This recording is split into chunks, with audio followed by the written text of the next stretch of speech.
حضرت ابراہیم علیہ السلام سے جو وعدہ کیا گیا تھا انی جاعلک للناس اماما قال ومن ذریتی قال لا ینال عہد الظالمین، وہ امامت الناس اب حضرت ابراہیم علیہ السلام کی نسل کی ایک شاخ سے منتقل ہو رہی ہے دوسری شاخ کو۔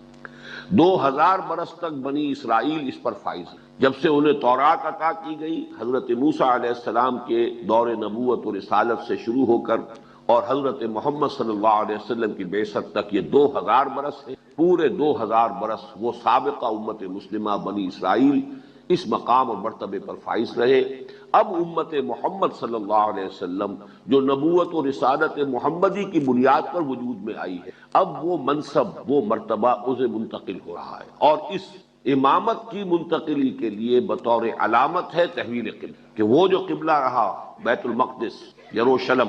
اب وہ ہمیشہ کے لیے متروک ہو رہا ہے، اور اب ہمیشہ کے لیے اہل توحید کا قبلہ جو ہے وہ خانہ کعبہ ہے، مسجد حرام ہے، بیت اللہ ہے۔ اس کے ضمن میں ہم نے پہلی آیت پڑھ لی، سَيَقُولُ السُّفَهَاءُ مِنَ النَّاسِ مَا وَاللَّهُ مَنْ قِبْلَتِهِمُ الَّتِي كَانُوا عَلَيْهَا، ان قریب کہیں گے نادان، ناسمجھ، بے وقوف لوگوں میں سے کہ کس چیز نے ان کا رخ پھیر دیا اس قبلے سے جس پر یہ پہلے تھے،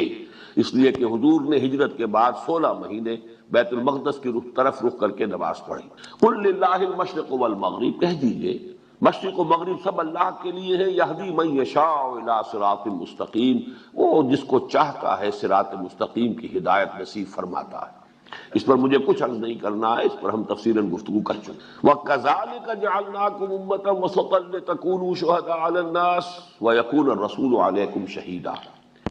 کذالک میں اشارہ ہو رہا ہے کہ در حقیقت یہ تحویل قبلہ علامت ہے اب اس بات کی کہ وہ تحویل امامت ہو رہی ہے، جس کے لیے اے مسلمانوں ہم نے تمہیں ایک امت مسلمہ، امت وسط، خیر امت کی شکل دی، یعنی یہ غرض تاسیس ہے تمہاری بحیثیت امت محمد، امت مسلمہ، تاکہ تم گواہی دو، حجت قائم کرو پوری نوع انسانی پر، اور ہمارے نبی، ہمارے رسول محمد گواہی دے، حجت قائم کرے تم پر۔ اب اس کے بعد ساری بحث جو ہے وہ تحویل قبلہ کی۔ یہ میں عرض کر چکا ہوں کہ یہ مسئلہ اگرچہ آج تو ہمیں محسوس ہوتا ہے کہ بڑی معمولی سی بات تھی، اس میں کون سی بڑی قیامت آ گئی تھی، لیکن واقعہ یہ ہے کہ جس وقت یہ واقعہ ہوا ہے تو اس کی بنیاد پر بڑا ایک مخالفانہ طوفان اٹھا دیا یہودیوں نے۔ یہودی 3 ان کے بڑے طاقتور قبیلے مدینے میں موجود تھے۔ اب تک وہ یہ محسوس کر رہے تھے، انہیں کچھ اطمینان تھا کہ یہ نئی امت جو ہے یہ ہماری تابع ہے، جبکہ یہ ہمارے ہی قبلے کی پیروی کر رہے ہیں، تو گویا کہ ہمارے کیمپ فالوورز ہیں، ہمارے ہی پیچھے چلنے والے ہیں، لہذا کوئی تشویش کی بات نہیں۔ اب جبکہ یہ نیا قبلہ ہو گیا تو اب ان کے کان کھڑے ہوئے کہ مسئلہ کچھ مختلف ہے، اب تو یہ ایک نئی امت جو ہے وجود میں آ گئی۔ اس حوالے سے اب ان کے اندر وہ مخالفانہ طوفان ان کے اپنے دلوں میں جذباتی سطح پر اٹھا، اور پھر انہوں نے اس کو ایک مخالفانہ پروپیگنڈے کی شکل، جس کے نتیجے میں بہت سے مسلمان بھی سادہ لوگ، سادہ فطرت لوگ، وہ بھی متاثر ہو گئے، اس لیے کہ بظاہر دلیل بڑی قوی تھی کہ نماز جیسی اہم چیز، جو کہ اصل یوں سمجھیے کہ رکن رکین ہے دین کا، ساری عبادات میں اولین عبادت، اول جس کو وہ کہا گیا ہے کہ روز محشر کے جہاں گداز بود، اولی پرسش نماز بود، اور اس کا قبلہ بدل گیا۔ اب اگر 16 مہینے جو ہم نے نمازیں پڑھی ہیں وہ قبلہ غلط تھا تو ہماری نمازیں ضائع ہو گئی، اور خاص طور پر جو لوگ اسی دوران میں فوت ہو گئے، چلیے ہمیں تو پھر بھی موقع مل گیا کہ ہم تلافی کر لیں، قضا دے دیں ان 16 مہینوں کی نمازوں کا، لیکن جو فوت ہو گئے ان کا کیا ہوگا؟ ان کا تو ایمان ہی جاتا رہا، اس لیے کہ نماز ہی اگر نہ ہوئی ان کی تو معلوم ہوا کہ نماز تو جڑ ہے، بنیاد ہے دین کی، ایمان کی، تو وہ تو گویا کہ بڑے گھاٹے میں رہے۔ اور یہ دین کیا ہوا کہ جس کا قبلہ ہی معین نہیں، ابھی شمال کی طرف رخ تھا، اب جنوب کی طرف رخ کر لو۔ تو یہ اتنا بڑا طوفان تھا اس وقت کہ اس کے آپ اندازہ کر سکتے ہیں ابھی جو تلاوت ہوئی ہے کتنی مرتبہ تکرار ہو رہی ہے۔ فَوَلِّ وَجْهَكَ شَطْرَ الْمَسْجِدِ الْحَرَامِ وَحَيْثُ مَا كُنتُمْ فَوَلُّوا وُجُوهَكُمْ شَطْرَهُ، پھر اس کے بعد فَوَلِّ وَجْهَكَ شَطْرَ الْمَسْجِدِ الْحَرَامِ، پھر اس کے بعد پھر فَوَلِّ وَجْهَكَ شَطْرَ الْمَسْجِدِ الْحَرَامِ وَحَيْثُ مَا كُنتُمْ فَوَلُّوا وُجُوهَكُمْ شَطْرَهُ، اور اس پر پھر مختلف اعتبارات سے بحث کر کے اس مخالفانہ پروپیگنڈے کی بھی نفی کی گئی، اس کا ازالہ کیا گیا، اور مسلمانوں کو تشفی دی گئی، تسلی دی گئی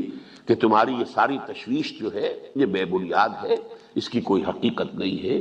یہ جو کہ میں نے صرف اس لیے عرض کر دیا ہے کہ بار بار یہ بات آئے گی کہ اس مسئلے کی سنگینی جو ہے وہ آپ کے سامنے آ جائے، یہ بلا ضرورت تو بات نہیں ہو رہی اس میں تو اضافہ کیجئے کہ 2 رکوع پہلے بھی یہ بات کہی گئی، للہ المشرق والمغرب فینما تولوا فثم وجہ اللہ۔ اصل میں تو اس پوری بحث کی تمہید وہاں سے شروع ہو گئی تھی، 14ویں رکوع سے شروع ہو گئی تھی، اور پھر 2 رکوعوں کے بعد پھر اس کا اعادہ ہوگا، لیس البر ان تولوا وجوہکم قبل المشرق والمغرب ولکن البر من آمن باللہ والیوم الآخر۔ یہ مشرق و مغرب کی طرف رخ کر لینا یہی نہیں ہے اصل نیکی، اصل نیکی کوئی اور شے ہے۔ سخن شناس نئی دل برا خطا انجاز۔ تم اگر تشویش محسوس کر رہے تو اس لیے کہ حقیقت بر، نیکی کی اصل حقیقت ابھی تم پر منکشف نہیں ہوئی، تم نے ظواہر اور مظاہر کو اصل شے سمجھ لیا ہے، حالانکہ ظواہر اور مظاہر اپنی جگہ ان کی اہمیت ہے، لیکن یہ کہ اصل اہمیت تو وہ روح بر و تقویٰ ہے کہ جو پوری شخصیت میں سرایت کر جاتی ہے، اور پھر وہ انسانی شخصیت کا یہ حیولہ سامنے آتا ہے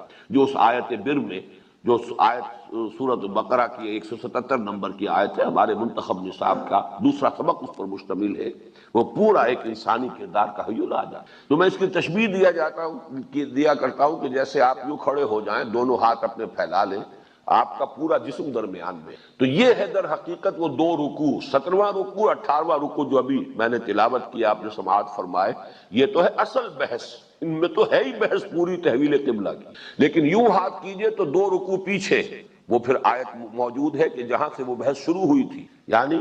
للہ المشرق والمغرب فینما تولوا فثم وجہ اللہ۔ ادھر کا آیت، اس کا حاضر وسیع کیا آپ نے، اس کو ایکسٹینڈ کیا، تو پھر 2 رکوعوں کے بعد پھر وہ آیت آ رہی ہے، لیس البر ان تولوا وجوہکم قبل المشرق والمغرب۔ گویا کہ یہاں سے وہاں تک بحث چل رہی ہے تحویل قبلہ کی، اگرچہ جو اس کی اصل بحث ہے وہ ان 2 رکوع۔ اب آئیے، بس اس سے زیادہ ہم آج اس تمہید پر وقت صرف نہیں کریں گے۔ فرمایا وما جعلنا القبلۃ التی کنت علیہا، اور ہم نے نہیں ٹھہرایا تھا اس قبلے کو جس پر کہ اے محمد صلی اللہ علیہ وسلم آپ تھے، یعنی یہ 16 ماہ جو آپ کا قبلہ رہا ہے وہ ہم نے نہیں ٹھہرایا، نہیں قرار دیا، نہیں بنایا، الا لنعلم، مگر اس لیے کہ ہم دیکھیں، من یتبع الرسول، کون ہے وہ لوگ کہ جو رسول کا اتباع کرتے ہیں ہر حال میں، رسول کی بات کی پیروی کرتے ہیں، رسول کا کہنا مانتے ہیں، ممن ینقلب علی عقبیہ، ان کو جدا کر دیں، ممیز کر دیں ان لوگوں سے کہ جو اپنی ایڑیوں کے بل لوٹ جائیں۔ یہاں اصل حکمت بیان ہو رہی ہے کہ یہ تحویل قبلہ کا مسئلہ 2 دفعہ جو چکر چلا، یہ کیوں چلا، اس کی حکمت کیا؟ اللہ تعالیٰ کا کوئی کام حکمت سے خالی نہیں ہے، فعل الحکیم لا یخلو عن الحکمہ، کسی حکیم اور دانا انسان کا بھی کوئی فعل جو ہے وہ حکمت سے خالی نہیں ہوتا، تو اللہ تعالیٰ کا اتنا بڑا فیصلہ یہ بغیر حکمت کے کیسے ہے؟ حکمت ہے، اس کو سمجھو۔ لیکن پہلے نوٹ کیجئے کہ وما جعلنا میں اس کو اللہ تعالیٰ اپنی طرف منسوب کر، حالانکہ پورے قرآن میں کوئی آیت ہمیں نہیں ملتی کہ جس میں حضور کو یہ حکم دیا گیا ہو کہ آپ خانہ کعبہ کی طرف رخ کرنے کی بجائے اب بیت المقدس کی طرف رخ کر کے نماز پڑھ، جبکہ اللہ تعالیٰ فرما رہے ہیں کہ یہ قبلہ جو تھا یہ ہم نے مقرر۔ اب اس کا مفہوم کیا؟ پہلا مفہوم، اور وہ اس اعتبار سے بہت اہم ہے کہ وحی خفی کے لیے یہ ایک بہت بڑی دلیل ہے قرآن مجید میں کہ حضور کو وحی صرف وحی جلی نہیں آتی تھی، وحی خفی بھی آتی۔ قرآن مجید ریکارڈ ہے وحی جلی کا، وحی جلی یہ وحی مطلوع کہلاتی جس کی تلاوت کی، اور یہ وحی باللفظ، اس کا ایک حرف جو ہے وہ اللہ کی طرف سے ہے۔ ایک وحی خفی ہے کہ ایک مفہوم حضور صلی اللہ علیہ وسلم کے قلب مبارک پر اتار دیا جاتا تھا، اسے ہم القاء بھی کہتے ہیں، الہام بھی۔ یہ القاء اور الہام جو ہے عام انسانوں کو بھی ہو سکتا ہے، غیر نبی کو بھی ہو سکتا ہے، لیکن نبی کو جب القاء و الہام ہوتا ہے تو وہ بھی قطعی ہوتا ہے، وہ بھی اللہ تعالیٰ کے حکم کے درجے میں، جیسے کہ آپ کو معلوم ہے حضرت ابراہیم کو حضرت اسماعیل کو ذبح کر دینے کا حکم خواب میں ملا ہے، وہ وحی جلی نہیں تھی۔ انی ارا فی المنام انی اذبحک فانظر ماذا تری، نبی کا خواب بھی وحی ہے، لیکن یہ جو چاہے رؤیا صالحہ ہو، چاہے وہ کوئی الہام ہے، کوئی القاء ہے، نفس فی الروع ہے، یہ تمام چیزیں جو یہ وحی خفی کہلاتی۔ تو معلوم ہوا کہ حضور کو اللہ تعالیٰ نے وحی خفی کے ذریعے سے یہ حکم دیا کہ آپ اب نماز کے لیے اپنا رخ یا وہ شلم کی طرف کیجئے، شمال کی طرف۔ ایک اس کی تعویل یہ، دوسری تعویل یہ بھی ہو سکتی ہے کہ یہ حضور صلی اللہ علیہ وسلم کا اپنا اجتہاد ہو، لیکن جو اجتہاد نبوی جس کو اللہ تعالیٰ کی طرف سے تسلیم کر لیا جائے، اس کو ریکگنائز کر لیا جائے، ایکنالج کر لیا جائے، وہ بھی گویا کہ اللہ کی طرف سے۔ اس کو اصطلاح شریعت میں، بلکہ حدیث، فن حدیث کی اصطلاح میں تقریر کہا جاتا ہے۔ حدیث کہتے ہیں ہم جس کو خبر کہتے ہیں، وہ حضور صلی اللہ علیہ وسلم کا قول یا فعل یا تقریر ہے، کیا مانی؟ یا تو کوئی بات حضور نے فرمائی وہ حدیث ہے، یا کوئی کام حضور نے کیا وہ بھی حدیث ہے، یا کوئی کام حضور کے سامنے کیا گیا اور آپ نے اسے روکا نہیں، یہ بھی گویا کہ امپلائڈ ہے ریکگنیشن اور امپلائڈ پرمیشن اس کے اندر ہو گئی کہ حضور کے سامنے ایک کام ہوا اور حضور نے اس تقریر کے معنی یہ ہے، یہاں پہ تقریر وہ نہیں ہے جو میں کر رہا ہوں، بلکہ تقریر برقرار رکھنا، کسی چیز کو اپنی جگہ پر قائم رکھنا۔ حضور نے کوئی کام، حضور کے سامنے کسی صحابی نے کوئی فعل کیا، کوئی کام کیا اور حضور نے اس پر نکیر نہیں کی، روکا نہیں، تو گویا کہ وہ بھی شریعت کا جز بن گئی، اب یہ وہ دلیل بن گئی۔ اگر غلط ہوتی تو حضور روک دیتے۔ اسی طرح حضور کے اجتہاد پر اگر اللہ کی طرف سے روک ٹوک نہ آئے، آپ کو منع نہ کیا جائے، تو اجتہاد محمدی صلی اللہ علیہ وسلم کو اگر اللہ تعالیٰ برقرار رکھتا ہے تو یہ اللہ کی تقریر ہے، اور یہ گویا کہ یہ بھی اللہ کی طرف سے اسے ریکگنیشن مل گئی، اللہ کی طرف اس کی نسبت صحیح ہو۔ ایک دوسری تعبیر یہ، اب یہ کہ یہ اجتہاد کیوں تھا، کس بنیاد پر تھا؟ اگر تو یہ وحی خفی تھی، اللہ کا حکم تھا براہ راست، تب تو یہ سوال اٹھتے ہی نہیں۔ وہ تو اللہ کی حکمت ہے، اللہ خود جانتا ہے، اللہ جو چاہتا ہے حکم دیتا، یحکم ما یرید، جو حکم چاہتا دیتا، اگرچہ ہمارا اجمالی یقین ہے کہ وہ حکمت پر مبنی ہے، لیکن اجتہاد اگر حضور کا تھا جسے کہ اللہ تعالیٰ نے برقرار رکھا اور تقریر خداوندی کے ذریعے سے وہ گویا کہ منسوب ہو رہا ہے اللہ کی طرف، تو سوچنے کی بات ہے کہ آپ کے اجتہاد کی بنیاد کیا ہو سکتی؟ آپ کے اجتہاد کی ایک بنیاد یہ ہو سکتی تھی کہ اصول ہے، یہ دین کے معاملے میں چونکہ تسلسل ہے، یہ وہی دین چلا رہا ہے آدم سے اور محمد الرسول اللہ تک، دین میں کوئی فرق نہیں ہے۔ جو چیز سابقہ امت کی منسوخ نہ ہوئی ہو وہ گویا کہ برقرار ہے، کیونکہ جب تک کہ اس منسوخی قبلہ کا حکم نہیں آیا تو سابقہ امت کا قبلہ ہی گویا کہ مسلمانوں کے لیے وہ واجب الاتباع ہے، اس لیے کہ سابقہ امت وہ جس شریعت پر تھی وہ بھی تو شریعت خداوندی، اور اس کا جب تک کہ کسی معاملے میں اس کی منسوخی نہیں ہو جاتی، یہی وجہ کچھ عرصے پہلے وہ آیت آ چکی ہے، ما ننسخ من آیت او ننسها نأت بخیر منها او مثلها، تو گویا کہ سابقہ شریعت کی جو شے منسوخ نہ ہوئی ہو اور جب تک اس کی منسوخی کا اعلان قرآن میں نہیں ہوتا وہ شے قائم رہے گی۔ یہی وجہ ہے حضور تشریف لائے مدینے میں، آپ نے دیکھا عاشورہ کا روزہ رکھتے ہیں، آپ نے فرمایا ہم بھی رکھیں گے، اس لیے کہ سابقہ امت کا تعامل ہے، سابقہ امت کی چیز ہے، جب تک کہ اس کے بارے میں کوئی نیا حکم قرآن میں نہیں آتا وہ ہم پر بھی لاگو ہے۔ اور اسی کے حوالے سے نوٹ کر لیجئے بہت اہم مسئلہ ہے رجم کا۔ رجم جو شریعت محمدی میں ہے صلی اللہ علیہ وسلم، اصل میں وہ تسلسل ہے شریعت موسوی کا، تورات کا حکم ہے کہ جس کو حضور نے پھر قائم رکھا ہے اور اپنے عمل کے ذریعے سے برقرار کیا رکھا ہے، حالانکہ اس کے لیے قرآن مجید میں کوئی آیت نازل نہیں ہوئی، لیکن قرآن مجید میں اس کی تنسیخ کا نہ آنا دلیل قطعی ہے کہ وہ رجم جو ہے برقرار رہے گا، اس لیے کہ سابقہ امت میں شادی شدہ زانی اور زانیہ کی سزا رجم ہے۔ تو اس اصول کو اچھی طرح جان لیجئے کہ حضور کا یہ اجتہاد اس اصول پر مبنی ہو سکتا ہے کہ سابقہ امت کا جو تسلسل ہے اسی کو برقرار رکھا جائے گا جب تک کہ وہ منسوخ نہ ہو۔ اس میں ایک اور بات بھی ہو سکتی ہے ضمنی، کہ حضور نے مصلحت کو بھی دیکھا ہو، اور وہ مصلحت یہ کہ فوری طور پر ابھی جو بہت سے مسائل ہیں قریش کو کنفرنٹ کرنا ہے، ابھی آپ کی دعوت جو ہے اور انقلابی جدوجہد جس نئے مرحلے میں داخل ہوئی تھی تو اس میں اصل ٹارگٹ تو قریش تھی، لبریشن آف مکہ، کیونکہ حرم جو ہے اور وہ مرکز توحید مشرکین کے تسلط میں ہے، تو اس وقت جس حد تک بھی ممکن ہو سکے دوسرا فرنٹ نہ کھولا جائے، یہودیوں کے ساتھ ابھی کنفرنٹیشن کا آغاز نہ کیا جائے، تو ایک مصلحت بھی آیا یہ حضور کے اپنے اجتہاد کی بنیاد تھی یا نہیں، لیکن یہ مصلحت فی الواقع تو حاصل ہوئی، اس لیے کہ آپ کو جسے آپ کہتے ہیں کہ بریدنگ سپیس مل گئی، آپ کو وہ وقت مل گیا کہ جس وقت کے دوران میں آپ نے کنسولیڈیشن جو ہے مکہ مدینے کے اندر اپنی حیثیت کو پوری طرح مستحکم کر لیا، مسلمانوں میں مواخات کرا دی، یہ مہاجرین اور انصار کے درمیان محبت کا رشتہ اور بھائی چارے کا رشتہ قائم فرما دیا، پھر یہ کہ آپ نے اسی عرصے کے دوران وہ 8 جو ہے مہمات بھیجی ہیں، یہ سب کے سب اسی عرصے میں ہو رہا ہے۔ اگر وہ گھر پر بھی فرنٹ کھل چکا ہوتا، اگر اوپن اور ڈائریکٹ ہاسٹیلٹی یہود کی طرف سے بھی شروع ہو جاتی تو آپ یکسو ہو کر اقدام، جسے ہم نے کہا ہے منہج انقلاب نبوی میں کہ اقدام کا جو مرحلہ شروع ہوا ہے ہجرت کے بعد، حضور اس طرح یکسو ہو کر اپنے اس اقدام کے مرحلے پر اپنی توجہات کو مرکوز نہ کر سکے۔ یہ مصلحت بالفعل تو ظاہر ہوئی، یہ دوسری بات ہے جو میں عرض کر رہا ہوں کہ آیا حضور کے پیش نظر بھی یہ تھی یا نہیں، یہ ہم یقین سے نہیں کہہ سکتے، اور آیا یہ حضور کا اجتہاد اس بنیاد پر تھا یا نہیں، یہ ہم یقین سے نہیں کہہ سکتے، بلکہ جیسا کہ میں نے عرض کیا یہ چیز بھی قطعی نہیں ہے کہ یہ حضور کے اجتہاد ہی پر مبنی بات تھی، بلکہ ہو سکتا ہے کہ یہ وما جعلنا القبلۃ التي كنت عليها یہ وحی خفی بنیاد پر ہو، اللہ تعالیٰ کی طرف سے وحی خفی کے ذریعے سے حضور کو یہ حکم دیا۔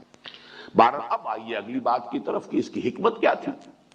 الا لنعلم من يتبع الرسول ممن ينقلب على عقبيه، لنعلم کا ترجمہ میں نے کیا تاکہ ہم دیکھ لیں، تاکہ بات واضح ہو جائے، تاکہ کھل جائے، اس لیے کہ یہ اہل سنت کا جو عقیدہ ہے کہ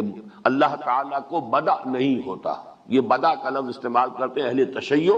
اور معتزلہ، ان کا عقیدہ یہ ہے کہ اللہ کو بدع بھی ہوتا ہے۔ کیا معنی؟ کسی شے کے وقوع میں آنے کے بعد علم ہونا۔ ہمارا عقیدہ یہ ہے کہ اللہ کو ہر شے ازل سے معلوم ہے، اس کا ازل مکمل، اس کا علم مکمل ہے ازل سے، کوئی شے بھی کسی شے کے وقوع کے بعد اس کے علم میں نہیں آتی، وہ پہلے سے جانتا ہے۔ لیکن یہ چونکہ بات جو ہے وہ جو عقلیت پرست لوگ ہیں یا عقلیت گزیدہ لوگ ہیں جو ریشنلزم کے متوالے ہیں، پھر ان کے لیے یہ چیز جو ہے قابل قبول نہیں ہے، آسانی سے ہضم نہیں ہو سکتی، پیلیٹیبل نہیں ہے، تو وہ کہتے ہیں نہیں ایسا بھی ہو، اور وہ ان کے لیے دلیل یہی ہے لنعلم، تاکہ ہم جانیں، تاکہ ہم دیکھیں، ہم ترجمہ کرتے ہیں تاکہ ہم دیکھیں، واضح کر دیں، اگرچہ لفظی ترجمہ وہی ہے تاکہ ہم جانیں، لنعلم من يتبع الرسول، ہم جان لیں کہ کون اتباع کرتا ہے رسول کی اور کون اپنی ایڑیوں کے بل لوٹ جائے۔ لیکن یہ کہ اہل سنت کا جو ترجمہ ہے وہ میں اس سے پہلے بھی ہمارے سورہ عنکبوت میں بھی یہ آتا ہے وَلَيَعْلَمَنَّ اللَّهُ الَّذِينَ آمَنُوا وَلَيَعْلَمَنَّ الْمُنَافِقِينَ، اللہ تو جان کر رہے گا اہل ایمان کو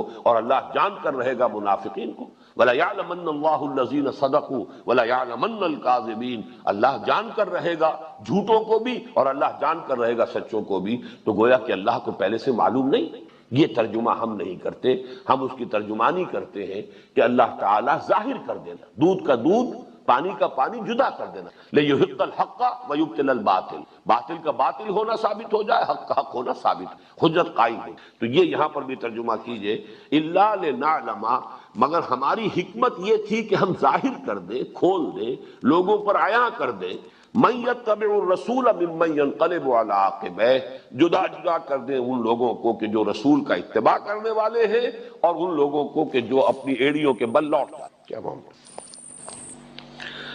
اب یہ دیکھیے اس کا 2 مرتبہ اطلاق ہوا ہے، چونکہ ظاہر بات ہے کہ جو مکے کے مسلمان سے مہاجرین جنہیں اب ہم کہیں گے جو آ گئے مدینے، یا بھی کچھ لوگ تھے جنہوں نے ہجرت نہیں کی تھی، ضعفاء بھی تھے، کمزور لوگ بھی تھے، جب تک حضور صلی اللہ علیہ وسلم مکے میں مقیم رہے، اس کی روایات کافی ملی کہ آپ جب نماز پڑھتے تھے مکے میں تو استقبال قبلتین کر، یعنی ایسے کھڑے ہوتے تھے کہ بیک وقت خانہ کعبہ بھی سامنے اور یروشلم بھی سامنے، اور یہ فزیکلی پاسبل تھا، اس لیے کہ مکے کے شمال میں ہی ہے مدینہ اور اسی لائن میں سیدھا یروشلم بھی ہے۔ تو اگر آپ خانہ کعبہ کے جنوبی سمت میں کھڑے ہو جائیں، یعنی یہ کہ وہ جو رکنین کہلاتے ہیں، 2 رکن یمانی اور 2 رکن وہ اسود جو ہے جس پہ حجر اسود ہے، اگر ان دونوں کے مابین کھڑے ہیں آپ اور خانہ کعبہ سامنے ہے تو گویا کہ استقبال قبلتین، بیک وقت 2 قبلوں کا آپ استقبال کر رہے ہیں، آپ خانہ کعبہ بھی آپ کے سامنے ہے اور یہی یروشلم جو ہے وہ بھی سامنے۔ اب ہجرت کے بعد یہ ممکن نہیں تھا، تو لہذا فیصلہ اب یہ ہوا، چاہے وہ وحی خفی سے ہوا چاہے حضور کے اجتہاد سے ہوا، یہ بحث میں کر چکا ہوں کہ اب یروشلم کی طرف رخ ہوگا، اور یہ بہت بڑا امتحان بن گیا مکے کے لوگ، اس لیے کہ خانہ کعبہ جو ہے اس کی ایک مذہبی حیثیت تو ابھی قرآن مجید کے نزول کے ذریعے سے واضح ہو رہی ہے، ان کے لیے یہ نیشنل مونومنٹ تھا، ان کی نسلی یادگار، ان کی خاندانی قومی یادگار، اس کو ایک قومی تقدس کا درجہ حاصل تھا، اس کی طرف پیٹھ کرنا یہ ان پر طبعاً بہت شاق گزرا، لیکن یہ کہ اسی شے سے پورا ٹیسٹ ہو گیا کہ کون شخص واقعتاً محمد الرسول اللہ کی پیروی کرنے والا ہے، کہ جو حکم آپ نے دیا اس کی پیروی کرے، اور کون وہ ہے کہ جو اپنی سابقہ جو عصبیتیں ہیں، جو اپنی قومی یا نسلی عصبیتیں ہیں، کون ابھی ان کے ساتھ بندھے ہوئے ہیں، اس لیے کہ اگر وہ آپ کا تعلق اپنی قومی اور نسلی اور روایتی عصبیت کے ساتھ مضبوط ہے تو اب اس تحویل قبلہ کو، یعنی تحویل قبلہ جو ہوا کعبے سے ہٹ کر اور یروشلم کو قبلہ بنانا یہ ان کے ایمان کا ایک بہت بڑا امتحان بنا۔ لیکن یہ کہ بہرحال صحابہ کرام کا جو ایمان جس درجے گہرا ہو چکا تھا، اس سے جو مظہر اس کا سامنے آیا وہ یہی ہے کہ کوئی بھی نہیں تھا مسلمانوں میں سے کہ جس نے، وہ مکے کے لوگوں میں سے کہ جنہوں نے اس قبلے کو، نئے قبلے کو، جو نسلی اعتبار سے ان کے لیے بالکل اجنبی شے تھی، ان کی روایات کا کوئی تعلق یروشلم کے ساتھ نہیں، ان کے ہاں سرے سے کوئی تقدس کا معاملہ یروشلم کا ہے ہی نہیں، لیکن یہ کہ اس کی طرف رخ کرنا اس لیے کہ محمد الرسول اللہ نے، اور اسی وجہ سے یہ حکمت معلوم ہوتی ہے کہ قرآن میں صراحت کے ساتھ نہیں، اس لیے کہ یہاں پہ رسول کے ساتھ اٹیچمنٹ کا فیصلہ ہو رہا ہے کہ ہے یا نہیں، ممن یتبع الرسول ممن ینقلب علی عقبیہ، تاکہ ہم واضح کر دیں کہ کون رسول کا اتباع کرنے والا۔ اس لیے کہ اصل جو ہے، جو اقبال نے کہا ہے، شعر بہت عمدہ شعر ہے، بمصطفیٰ برساں خویش را کے دی ہماؤس، اگر بہو نہ رسیدی تمام بولا بھی۔ دین تو اصل میں نام ہے محمد الرسول اللہ کے اتباع، پیروی محمد کی۔ آخر قرآن کی بھی ہم پیروی کرتے ہیں تو حضور کے بتانے سے ہمیں معلوم ہوا کہ یہ اللہ کا کلام ہے۔ ہمیں کیا معلوم اللہ کا کلام؟ در حقیقت ہمارے لیے تو وہ بھی اطاعت ہے رسول کی، وَمَن يُطِعِ الرَّسُولَ فَقَدْ أَطَاعَ اللَّهَ، جس نے رسول کی اطاعت کی اس نے اللہ کی اطاعت کی۔ اس لیے کہ در حقیقت رسول اللہ کے احکام بھی ہمیں رسول کے ذریعے سے مل رہے ہیں۔ تو جس چیز کو پختہ کرنا مقصود ہے وہ رسول کی اطاعت اور رسول کا اتباع۔ اس میں اللہ کی اطاعت تو گویا کہ امپلائڈ ہے، البتہ جو اصل اطاعت تھی اس وقت، جو لوگوں کے لیے امتحان بنتا تھا، وہ تو اس شخص معین کی اطاعت تھی، محمد ابن عبداللہ، اس کی اطاعت۔ اور یہ شاخ گزرتی تھی، یہ ہم پڑھ چکے ہیں بہت مرتبہ کہ منافقین پر سب سے زیادہ شاخ گزرنے والی یہی بات، یہی وجہ ہے کہ جب قتال کا معاملہ ہوا تو اولاً حضور کا حکم تھا،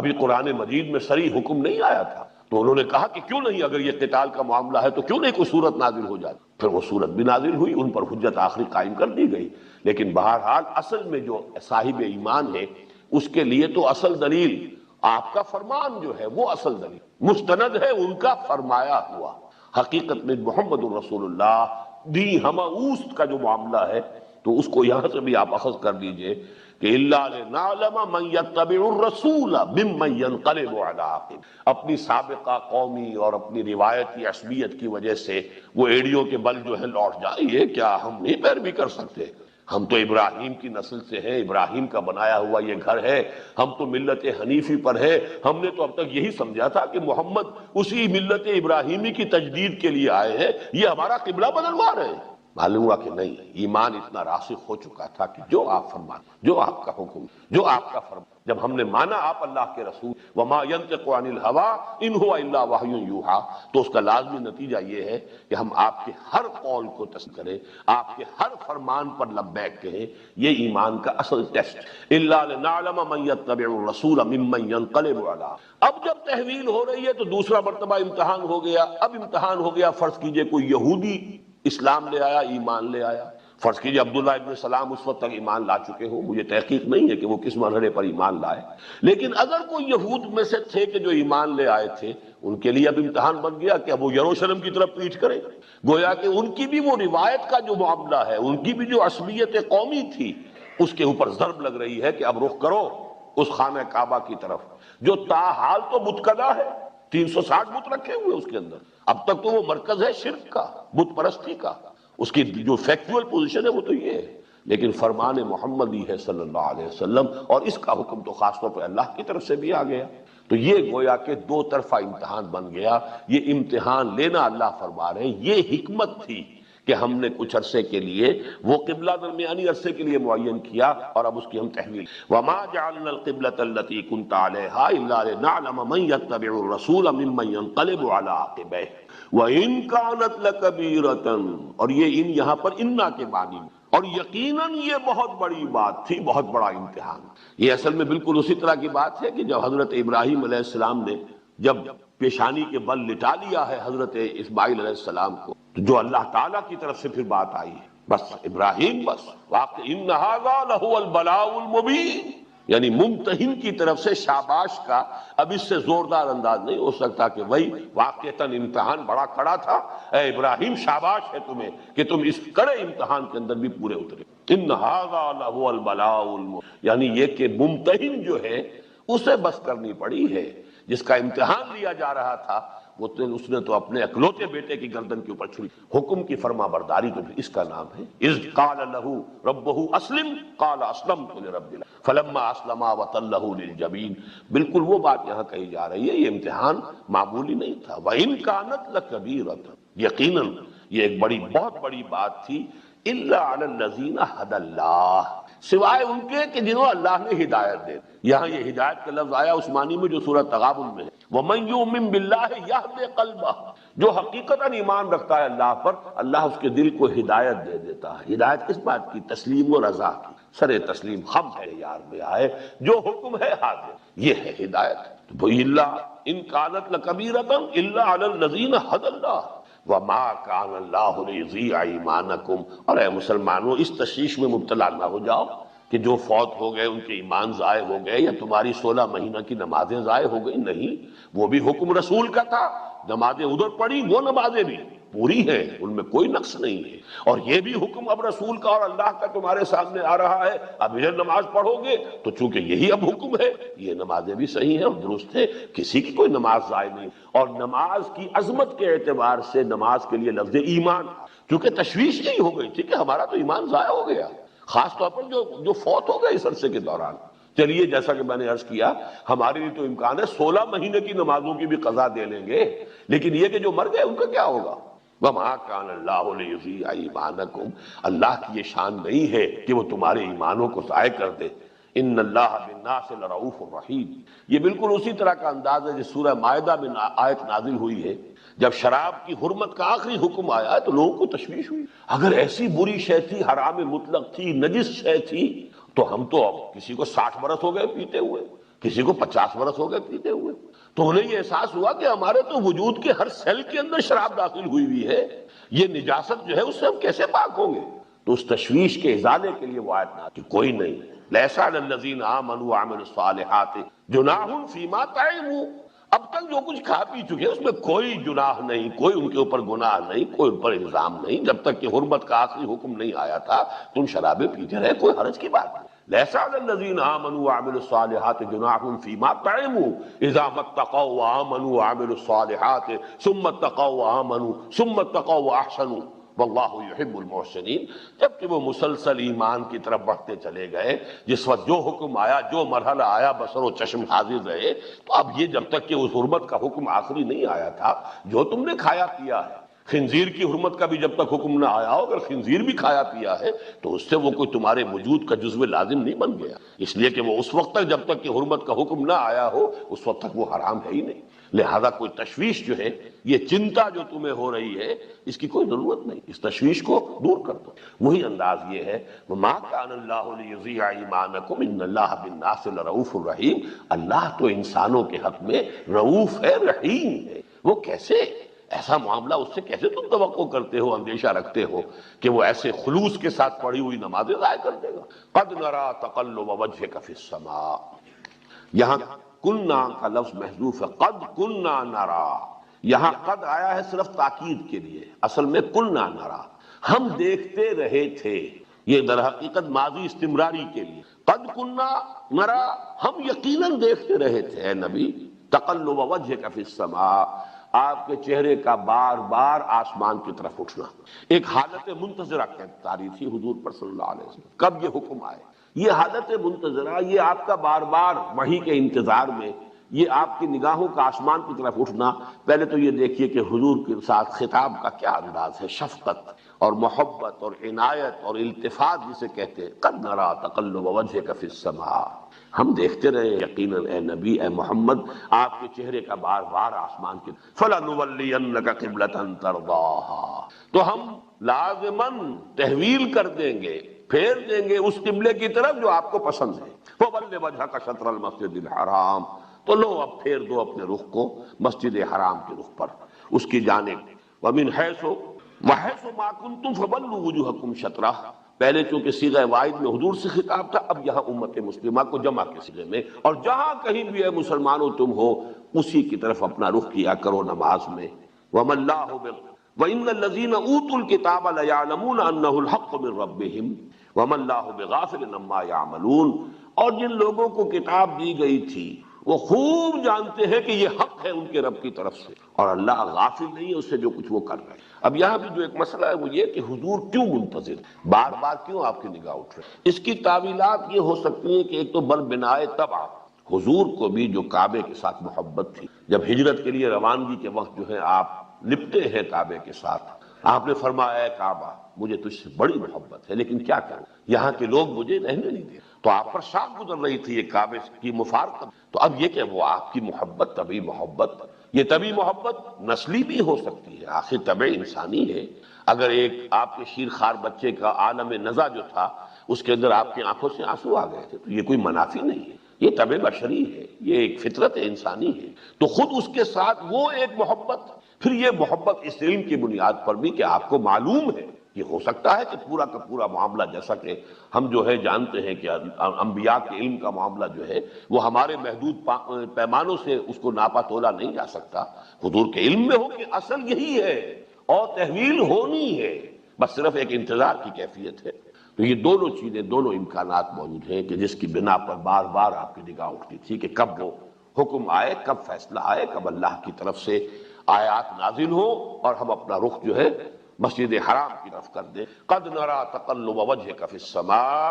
فلنولينك قبلة ترضاها، اس میں بھی بڑی عنایت ہے، جو آپ کو پسند ہے، جس سے آپ راضی، فول وجهك شطر المسجد الحرام، تو اب پھیر دیجئے اپنے چہرے کو مسجد حرام کے رخ پر، وحیث ما کنتم، اور یہ صرف محمد کے لیے نہیں ہے حکم، اے امت صلی اللہ علیہ وسلم، اے امت محمد،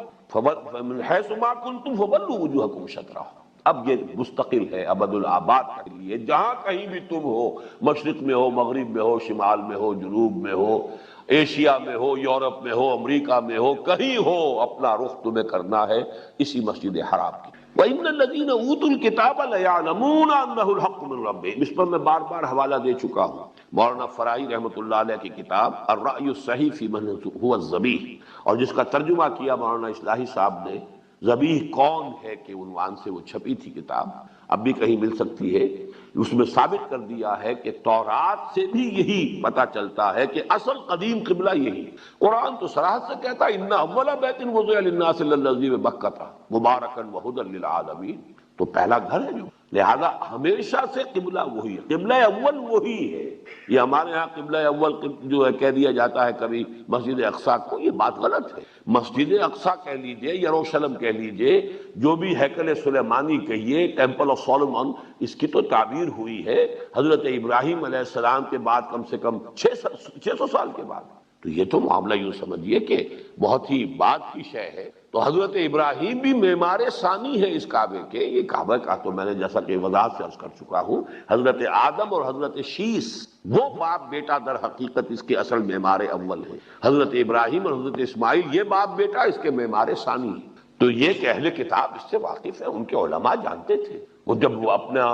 جو وہ صحرا کے اندر جب صحرا نوردی کر رہے تھے صحرائے تیہ میں، تب بھی اپنا خیمہ جو عبادت گاہ قربان گاہ کا خیمہ ایسے لگاتے تھے کہ اس کا رخ جو ہے وہ جنوب کی طرف ہوتا تھا، خانہ کعبہ کی طرف ہوتا تھا۔ اور حضرت موسیٰ کے تذکرے میں قرآن مجید سے جو ہمیں ثبوت ملتا ہے وَجَعَلُوا بُيُوتَكُمْ قِبْلَةً، اپنے گھر ہی قبلہ رخ بنا لو، تو مسجدیں تو نہیں بنا سکتے، آل فرعون جو ہے وہ تمہارے لیے رکاوٹ بنیں گے، رکاوٹ ڈالیں گے، اپنے گھر ہی قبلہ رخ بناؤ۔ لیکن بہرحال نماز قائم رکھو، چاہے گھروں کے اندر، جیسے حضور بہت عرصے تک مکے میں وہ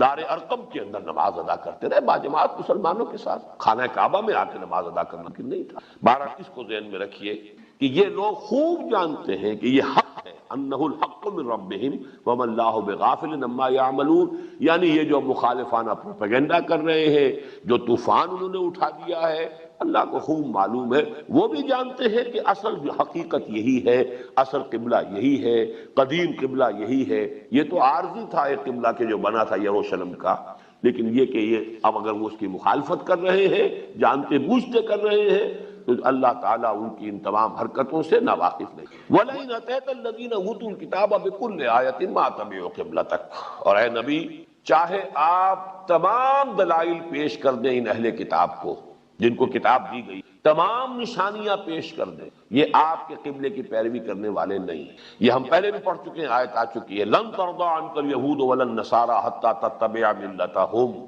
اے نبی آپ کتنی ہی پیمپرنگ فرما لیں، کتنی ہی ان کے ساتھ جو ہے وہ مدارات کا رویہ اختیار کر لیں، یہ کبھی راضی نہیں ہوں گے یہ یہود اور نصارہ آپ سے، جب تک کہ آپ ان کی ملت کی پیروی نہیں، ان کے تابع نہیں ہوں گے، نہیں مان۔ وہی بات یہاں ہے، وَلَئِنْ أَتَيْتَ الَّذِينَ أُوتُوا الْكِتَابَ بِكُلِّ آیَةٍ مَا تَبِعُوا قِبْلَتَكَ وَمَا أَنْتَ بِتَابِعٍ قِبْلَتَهُمْ، اور نہ ہی آپ ہیں پیروی کرنے والے ان کے قبلے۔ کیوں؟ اس لیے کہ یہ حق آپ کے اوپر اللہ تعالیٰ کی طرف سے منکشف ہو چکا، اللہ کا حکم آ چکا، اب آپ اس کی پیروی کرنا آپ کے لیے کوئی امکان نہیں۔ وَمَا بَعْضُهُمْ بِتَابِعٍ قِبْلَةَ بَعْضٍ، اور نہ وہ ایک دوسرے کے، ان میں سے بعض پیروی کرنے والے ہیں بعض کے قبلے کی۔ اس کی وضاحت میں پہلے کر چکا ہوں کہ اگرچہ یروشلم شہر کی حیثیت سے اور ہیکل سلیمانی اس عمارت کی حیثیت سے یہود اور نصارہ دونوں کے لیے متبرک تھا، لیکن یہ ہے کہ اس کے بھی شرقی اور غربی کونے کے اندر ان کے قبلے کا اختلاف تھا، کیونکہ حضرت مریم نے جو اعتکاف کیا تھا مکاناً شرقیہ، اور وہاں پر جو ہے ان کا جو معاملہ ہوا ہے فرشتے کے ساتھ جو سورہ مریم کے اندر جس کا تذکرہ موجود ہے، لہذا عیسائی وہ شرقی گوشے کو اپنا قبلہ مانتے ہیں ہیکل کے، اور یہودی غربی کو جو اس کا گوشہ ہے اسے اپنا قبلہ مانتے ہیں۔ اب ظاہر بات ہے کہ دوسرے شہروں سے تو اس میں فرق نظر نہیں آئے گا، لیکن جب عین وہ ہیکل میں ہوں گے تب تو زمین و آسمان کا فرق ہو جائے گا نا۔ یہ جو معاملہ ہے کہ ہم خانہ کعبہ میں جب پہنچے ہوتے ہیں مسجد حرام میں، تو سب کا رخ جو ہے وہ اسی بیت اللہ کی طرف سرکل ہے، ایک سرکل ہے، پھر دوسرا سرکل ہے، پھر تیسرا سرکل ہے، جو لیکن وہاں تو یہ نہیں ہوگا، یہودیوں کا رخ ہوگا غربی گوشے کی طرف جانب غرب، عیسائیوں کا رخ ہوگا شرقی گوشے کی طرف، تو عین ہیکل میں تو ان کے قبلے جدا ہو گئے۔ چاہے یورپ سے اگر کوئی وہ عبادت کریں گے تو یروشلم تو ایک ہی ڈائریکشن ہے، اس کے وہ ہیکل کا مشرق اور ہیکل کا مغرب، فاصلے سے تو اس میں کوئی فرق نظر نہیں آئے گا، لیکن عین جب ہیکل میں ہو گیا، اور ہیکل اب بننے والا ہے، بن کر رہے گا، یہ تھرڈ ٹیمپل اسے وہ کہتے ہیں، اب تھرڈ ٹیمپل کی کنسٹرکشن اب ہونے والی۔ پہلا ٹیمپل وہ تھا کہ جو بنایا تھا حضرت سلیمان نے علیہ الصلوۃ والسلام، جس کو کہ پھر برباد کیا اور منہدم کیا اور ریز ٹو دی گراؤنڈ حد تک جو ہے وہ نبوکدنضر نے۔ سیکنڈ ٹیمپل اس کے بعد پھر بنا ہے حضرت عزیر علیہ السلام کے زمانے میں، وہ سیکنڈ ٹیمپل تھا، اسے گرایا ٹائٹس رومی نے سن 70 عیسوی میں۔ اب یہ تھرڈ ٹیمپل ہوگا، سن 70 عیسوی سے لے کر 1924 برس ہو چکے ہیں، ان کا وہ ہیکل سلیمانی زمین بوس ہے۔ اب تھرڈ ٹیمپل، اب جب اسرائیلی ریاست بن گئی، یروشلم پر قبضہ مستحکم ہو گیا، اب سارے عرب ممالک جو ہے ان سے صلح کر رہے ہیں، اب انہیں کوئی رکاوٹ نہیں، وہ اب یروشلم کے اندر مسجد اقصیٰ وہ کسی بہانے سے گرا دیں، کوئی آرٹیفیشل زلزلہ لے آئیں گے، کوئی جنونی تھے انہوں نے آگ لگا دی، ہم کیا کریں؟ ایک جنونی تھا جس نے کہ مسجد خلیل میں گھس کر کتنے افراد کو جو ہے ہلاک کر دیا، شہید کر دیا، ایسے کوئی جنونی آ گیا تھا، ایک مرتبہ پہلے آگ لگا دی تھی، کوئی فینیٹکس ہے، فنڈامنٹلسٹ ہے، انہوں نے یہ کام کر دیا، گرا دیا، کوئی دھماکہ کر دیا۔ بہرحال اس کے لیے بہانہ تراشنا کوئی مشکل کام نہیں ہے، وہ کام اب انہیں کرنا ہے، اور جہاں تک مجھے اندازہ ہے میکسیمم 2-2.5 سال کا وقفہ ہے اس میں، اس کے بعد یہ بالفعل کام ہونا ہے۔ تھرڈ ٹیمپل اس بھی بلڈ، لیکن اس ٹیمپل میں جب جائیں گے یہودی اور عیسائی، اب ان کا اتحاد ہے اس وقت، وہاں ان کے قبلے کا فرق ہو جائے گا، اگرچہ فاصلے سے ان کا قبلہ ایک ہی ہے، یروشلم ایک ہی شہر ہے اور ٹیمپل آف سولومن جو ہے وہ ایک ہی عمارت ہوگی۔ وَلَئِنِ اتَّبَعْتَ أَهْوَاءَهُم مِّن بَعْدِ مَا جَاءَكَ مِنَ الْعِلْمِ إِنَّكَ إِذًا لَّمِنَ الظَّالِمِينَ، اور اے نبی اگر آپ نے ان کی خواہشات کی پیروی کی اس کے بعد کہ آپ کے پاس یہ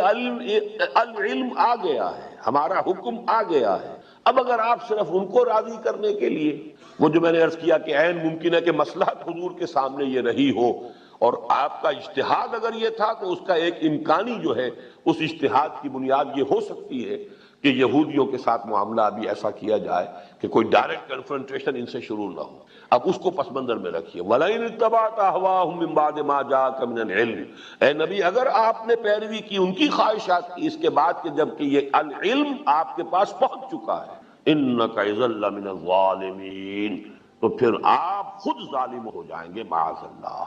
اللہ کے حکم کی نافرمانی کریں۔ مصلحت اگر تھی بھی تو اس وقت تک کے لیے ٹھیک تھی جب تک کہ اللہ کی طرف سے حکم نہیں آیا، شراب کا پینا تھا اس وقت تک کے لیے کنڈول ہو جائے گا جب تک کہ اس کی آخری حرمت کا حکم نہیں آیا، اب اس کے بعد کوئی حکم اگر شراب پیتا ہے تو وہ مجرم ہے، وہ گناہ گار ہے، اسے اس کی سزا ملے گی۔ اس اعتبار سے اب یہ دیکھیے الفاظ سخت، لیکن حضور کے ساتھ خطاب میں یہ الفاظ کی سختی کیوں آ رہی ہے؟ اصل مخاطب وہ مسلمان ہیں، اگر تمہیں اب ایمان ہے اللہ پر اور اگر تمہارا یقین ہے کہ محمد اللہ کے رسول ہے اور یہ قرآن اللہ کی طرف سے نازل ہو رہا ہے، تو اب اگر اس کے باوجود وہ تمہاری خواہشات کی پیروی کریں گے تو وہ تو گویا کہ خود اللہ کے نافرمانوں میں شامل ہوں۔ اِنَّكَ إِذًا لَمِنَ الظَّالِمِينَ، اب ان کے لیے یہ قتل ممکن۔ اب وہ بات جو ہے زیادہ کلیئر ورڈز میں آ رہی ہے کہ ان کو خوب معلوم ہے کہ یہی قبلہ حق ہے۔ الَّذِينَ آتَيْنَاهُمُ الْكِتَابَ يَعْرِفُونَهُ كَمَا يَعْرِفُونَ أَبْنَاءَهُمْ، یہ یعرفونہ میں جو ضمیر مفعولی ہے،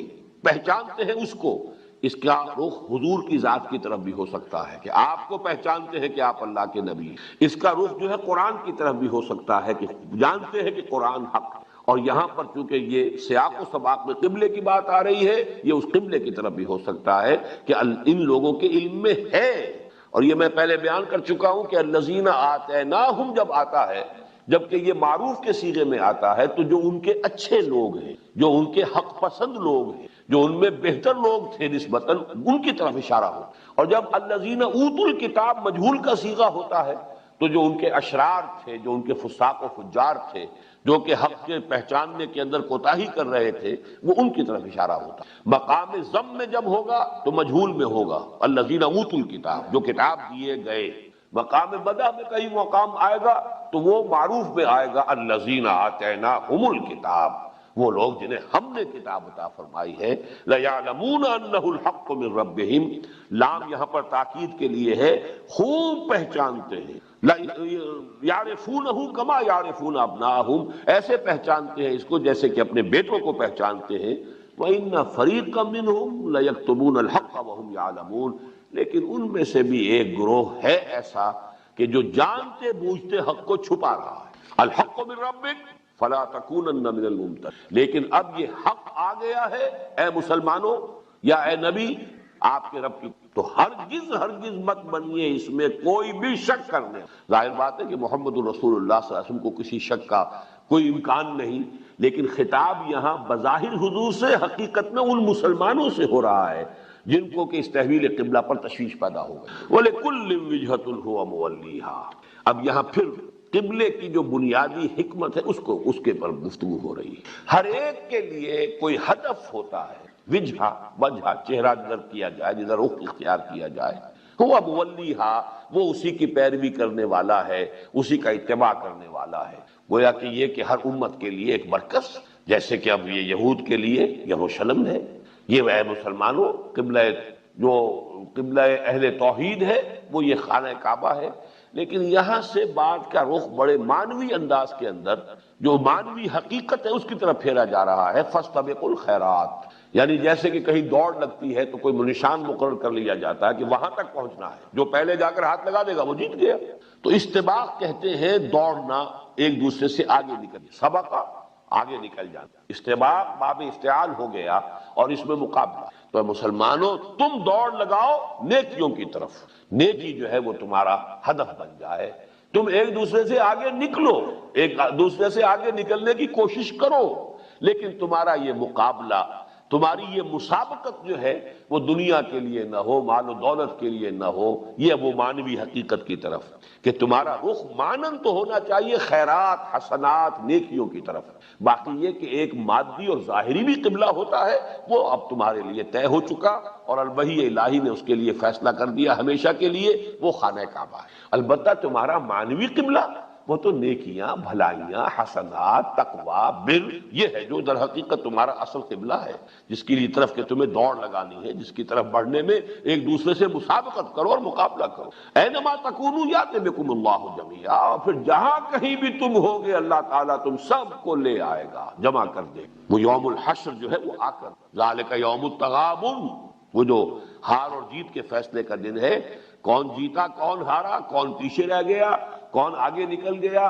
کون متقدم ہوا اور کون متاخر ہوا، یہ سب چیزیں جو ہے اس وقت طے ہو جائیں گی، تمہیں جمع کر دے گا۔ ان اللہ علی کل شیء قدیر، یقیناً اللہ تعالی ہر چیز پر قادر۔ اب پھر دیکھیے اس معاملے کی اہمیت میں بیان کر چکا ہوں، کس تکرار کے ساتھ اب اس بات کو جو ہے بیان کیا جا رہا ہے۔ وَمِنْ حَيْثُ خَرَجْتَ فَوَلِّ وَجْهَكَ شَطْرَ الْمَسْجِدِ الْحَرَامِ، جہاں سے بھی نکلو،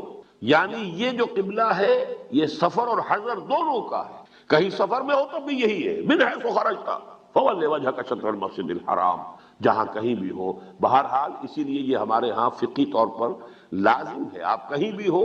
نماز شروع کرتے ہوئے پوری اپنی حد تک کوشش کرنی چاہیے کہ قبلے کی طرف آپ کا رخ ہو۔ البتہ دوران سفر آپ ریل گاڑی میں ہیں، فرض کیجئے نماز پڑھ رہے ہیں، پہلے آپ کا رخ ہونا چاہیے قبلے کی طرف، لیکن دوران سفر ریل گاڑی کا رخ بدل گیا، کوئی پرواہ نہیں۔ ہوائی جہاز میں اگر نماز پڑھ رہے ہیں تو اس وقت اپنی امکانی حد تک پتہ کیجئے اس وقت میں کہاں ہوں، اور جغرافیے کے حوالے سے آپ ایک قبلے کا رخ معین کر سکتے ہیں۔ تو اس وقت ابتدا میں تو بہرحال اس کا رخ جو ہے قبلے کی طرف ہوگا، اس کے بعد یہ کہ ڈائریکشن چینج ہو جائے تو کوئی بات نہیں۔ اس حوالے سے سفر کے اندر بھی اس قبلے کو اسی طریقے سے اس کی پابندی کرنی ہے۔ وَمِنْ حَيْثُ خَرَجْتَ فَوَلِّ وَجْهَكَ شَطْرَ الْمَسْجِدِ الْحَرَامِ وَإِنَّهُ لَلْحَقُّ مِنْ رَبِّكَ وَمَا اللَّهُ بِغَافِلٍ عَمَّا تَعْمَلُونَ۔ دیکھیے یہاں پر بھی بڑا تہدید آمیز انداز ہے، دھمکی کا، انذار، اور یہ حق ہے تمہارے رب کی طرف سے۔ اور دیکھو اے مسلمانوں، اللہ غافل نہیں ہے اسے جو تم کر رہے، اگر تم نے اب اس سے اعراض کیا، روگردانی کی، کوئی عصبیت جو ہے یعنی وہ لوگ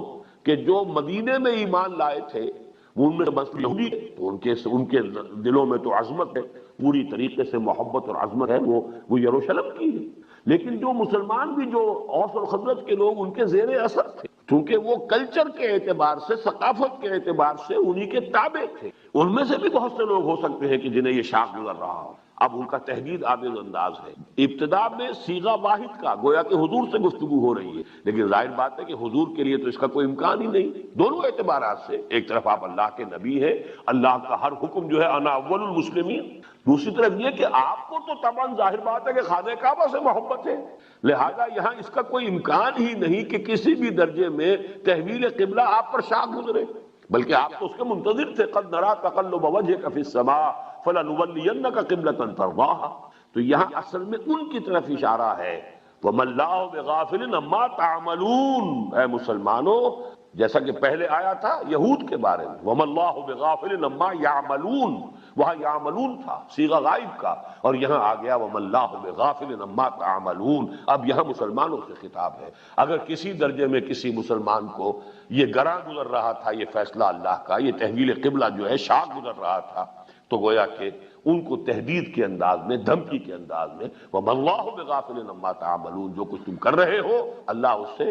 ناواقف اور بے خبر نہیں ہے۔ پھر دیکھیے وَمَنْ حَيْثُ خَرَجْتَ فَوَلِّ وَجْهَكَ شَطْرَ الْمَسْجِدِ الْحَرَامِ وَحَيْثُ مَا كُنْتُمْ فَوَلُّوا وُجُوهَكُمْ، جہاں سے بھی تم نکلو پھر تو اپنے رخ کو مسجد حرام کی۔ اب فرض کیجئے آپ سفر تو کر رہے ہیں، جا رہے ہیں شمال کی طرف، نماز پڑھنی ہے تو جنوب کی طرف رخ کرنا پڑے۔ اب فرض کیجئے کہ ایک شخص جو ہے مکے سے جا رہا ہے اور وہ جا رہا ہے جدے کی طرف، تو جدہ تو مغرب میں ہے، نماز پڑھتے ہوئے واپس پھر جو ہے ان کے وہاں سے مشرق میں ہے خانہ کعبہ مکہ مکرمہ، رخ ادھر کرنا پڑے۔ وَمِنْ حَيْثُ خَرَجْتَ فَوَلِّ وَجْهَكَ شَطْرَ الْمَسْجِدِ الْحَرَامِ وَحَيْثُ مَا كُنْتُمْ، پھر جمع کا صیغہ فَوَلُّوا وُجُوهَكُمْ شَطْرَهُ، جہاں کہیں بھی تم ہو پھر دو اپنے چہروں کو اسی کی جانب۔ لِأَلَّا يَكُونَ لِلنَّاسِ عَلَيْكُمْ حُجَّةٌ إِلَّا الَّذِينَ ظَلَمُوا، اس حصے کو سمجھنے میں کافی دقت ہوئی ہے بہت سے حضرات کو، اور مجھے بھی یہ بمشکل سمجھ میں آیا ہے، لیکن الحمدللہ کہ اب مجھے اس پر پورا انشراح ہے کہ اس قبلے کے تحویل پر حجت کیسے قائم ہو سکتی تھی مسلمانوں پر، کدھر سے حجت قائم ہوئی؟ حجت کا اگر تحویل نہ کرتے لِأَلَّا يَكُونَ لِلنَّاسِ عَلَيْكُمْ حُجَّةٌ، اس تحویل قبلہ سے در حقیقت اللہ نے تمہیں ایک الزام سے بچا لیا ہے۔ یہ الزام کدھر سے آ سکتا؟ ظاہر بات ہے کہ تورات کے علماء تو موجود تھے، تورات کے علماء تو یہ جانتے تھے کہ اصل قبلہ وہی ہے۔ اگر محمد الرسول اللہ صلی اللہ علیہ وسلم اسے اختیار نہ کرتے، اللہ نے وہی قبلہ مسلمانوں کے لیے مقرر نہ کیا ہوتا، تو یہ الزام ہوتا مسلمانوں کے اوپر کہ تم نے کسی مصلحت کی وجہ سے، یا یہ کہ صرف اپنی کسی اسٹریٹجی کو سامنے رکھتے ہوئے تم نے اصل جو حق ہے اس کو چھپایا اور اصل حق کی پیروی نہیں کی، بلکہ لوگوں کی جو بھی سینسٹیوٹیز ہیں ان کو اتنی اہمیت دی کہ تم نے حق سے اعراض کی۔ میں اس کی ایک مثال آپ کو دیتا ہوں۔ ہمارے ملک میں اہل حدیث مسلک جو ہے یہ یوں سمجھیے کہ بہت بعد میں آیا ہے، دیر میں آیا ہے۔ یہاں تو شروع سے تو اسلام کا ایک ہی ورژن تھا اور وہ حنفیت، لیکن یہ کہ جب یہ اہل حدیث مسلک بھی، حدیث کے علم کا جب چرچا پھیلا ہے، پھر مسلک اہل حدیث بھی آیا، تو ایک شخصیت ہے سید نذیر حسین محدث دہلوی، جن کو یہ اہل حدیث حضرات کہتے ہیں شیخ الکل، وہ یہاں پر اصل میں اس مسئلہ کے اہل حدیث کی یوں سمجھیے کہ آغاز کرنے والے، پھیلانے والے، پرچار کرنے والے بڑی زبردست علمی شخصیت، لیکن وہ رفع یدین نہیں کرتے، اور ان کی حجت یہ تھی نہ کرنے کی کہ خام خواہ یہ شے اتنی ضروری نہیں ہے کہ جس کی وجہ سے فتنہ کھڑا کیا جائے، مسلمان چونک جائیں گے، کیونکہ اس ملک میں تو وہی ایک حنفی نمازی لوگ جانتے ہیں، اس سے اور کسی نماز سے کوئی ملک ایسا ہو جس میں کوئی شافعی بھی آباد ہو، کوئی حنبلی بھی آباد ہو، کوئی اور بھی آباد ہو، تب تو لوگوں کو مختلف شکلیں جو ہے نمازوں کی معلوم ہیں، تو کوئی نہ کوئی ان کا جو ہے وہ دل بھی کشادہ ہے، ذہن بھی کشادہ ہے۔ یہاں تو ایک ہی نماز سے واقف ہے، اس سے ذرا روگردانی ہو گئی تو فتنہ کھڑا ہو جائے گا، لوگ آپ کی باتیں نہیں سنیں گے۔ اس مصلحت کی وجہ سے وہ رفع یدین نہیں کرتے تھے قائل ہونے کے باوجود، چنانچہ یہ مسلک شاہ ولی اللہ سے چلا آ رہا ہے، انہوں نے لکھا ہے رفع یدین کرنے والا نہ کرنے والے سے بہتر ہے، لیکن یہ ایسی شے نہیں ہے کہ جس کی وجہ سے عوام کے اندر خامخواہ کوئی فتنہ اور فساد اور اختلاف کی جو ہے آگ اس کو بھڑکا دیا۔ سر سید احمد خان مرحوم بھی وہابی تھے، اہل حدیث تھے، رفع یدین کرتے تھے، انہوں نے مناظرہ کیا سید نذیر حسین محدث دہلوی سے، اور ان کو قائل کیا، آخر لاجواب کر دیا کہ جب تم مانتے ہو کہ حق یہ ہے تو صرف لوگوں کے ڈر کی وجہ سے تم نہیں کرتے۔ انہوں نے ہاتھ جوڑ دیا، ٹھیک ہے کروں گا بابا، کل سے کروں گا۔ تو یہ جو حجت قائم ہوتی ہے کہ جب معلوم ہے تمہیں کہ حق یہ ہے پھر تم اس کی پیروی نہیں کر رہے تو ایک حجت ہو گئی نا۔ تو گویا کہ وہ اہل علم، اہل کتاب جو اس حقیقت سے آشنا تھے، واقف تھے، وہ الزام عائد کرتے، حجت قائم کرتے مسلمانوں کے حضور کے خلاف کہ حق تو یہ تھا، اگر یہ تمہاری نگاہوں سے اوجھل رہا تو بھی تمہاری نبوت کے اوپر ایک ٹانگ آ گیا، ایک شک اور شبہ کی بات پیدا ہو گئی، اور اگر حق سے اعراض کیا ہے مصلحت کی وجہ سے تب بھی گویا کہ استقامت کے اندر کمی ہوئی۔ یہ حجت اے مسلمانوں تم پر قائم ہو جاتی اگر یہ تحویل قبلہ نہ ہو اور تمہارا رخ جو ہے مسجد حرام کی طرف نہ کر دیا جائے۔ اب حجتیں دو طرف سے آ سکتی تھی، اس وقت آ رہی ہے الا الذین ظلموا منہم کی جانب سے، جو کہ نا انصاف ہیں، مجرم ہیں، فاسق و فاجر ہیں، وہ بھی تمہارے خلاف طوفان اٹھا رہے ہیں کہ یہ کیسا دین ہوا کہ جس کا کہ قبلہ ہی معین نہیں، 16 مہینے یہ شمال کی طرف رخ کر کے نماز پڑھتے رہے، اب ان کا جو ہے پتہ چلا انہیں کہ قبلہ یہ ہے، ادھر رخ کیا ہے۔ تو یہ بھی ایک حجت ہے، لیکن یہ حجت قائم کرنے والے فاسق اور فاجر اور ظالم لوگ ہیں، اور اگر یہ تحویل قبلہ نہ ہوتی تو ان کے اہل حق جو ہے ان کی طرف سے، جو حقائق سے باخبر ہے ان کی طرف سے حجت قائم ہوتی کہ کیسے ہوئے یہ آخری نبی اور آخری رسول،